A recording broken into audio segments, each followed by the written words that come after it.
ভাত খেতে ভালো লাগছে না, তাহলে রেঁধে নিন এক পাতিল কচুর ছড়ির টক। কখন ভাত শেষ হয়ে যাবে বুঝতেও পারবেন না। হ্যালো, আসসালামু আলাইকুম এভরিওয়ান। আমি আজকে রান্না করে নিব কচুর ছড়ির টক। এই টকটা রান্না করতে যা যা লাগবে আমি সব কিছুই নিয়ে নিয়েছি। এখানে আমি নিয়ে নিয়েছি টমেটো, কচুর ছড়ি, রসুন কুচি আর কয়েকটা কাঁচামরিচ। প্রথমে একটা পাতিলে আমি কচুর ছড়িগুলিকে বসিয়ে হলুদ, মরিচ আর লবণ দিয়ে পানি দিয়ে সিদ্ধ করে নিব। সিদ্ধ হয়ে আসলে কচুর ছড়িগুলিকে আমি নামিয়ে একটা প্লেটে উঠিয়ে নিব।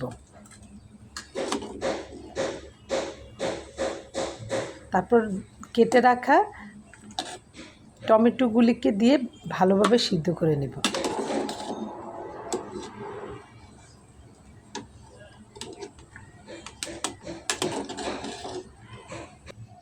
আমি কিছু ছড়ি পাতিলে রেখে সবগুলি নামিয়ে নেব।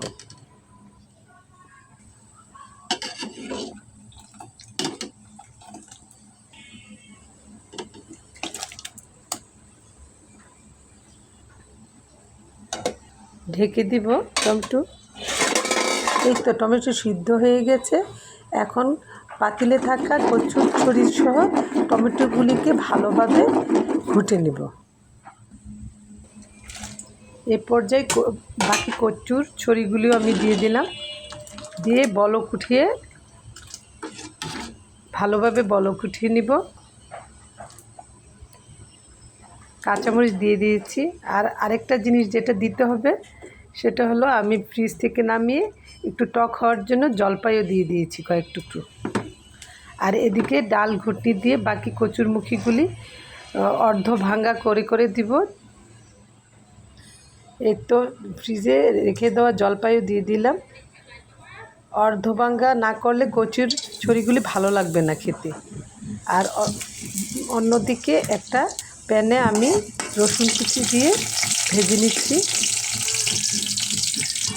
বাদামি হয়ে আসলে টকের মধ্যে দিয়ে দিব। এটা রসুন কুচি দিয়ে ফোড়ন দিলে ভালো লাগে এই টকটা খেতে। আসলে এই টকটা খেতে যেমন টেস্টি, মুখের স্বাদ বাড়িয়ে দেওয়ার ক্ষেত্রে এই টকের কোনো জুড়ি নেই। ভাত খেতে বসে যখন আমার পতি বলল যে আরেকটু ভাত দাও, তখন বুঝে গিয়েছিলাম যে টকটা কত মজার হয়েছে।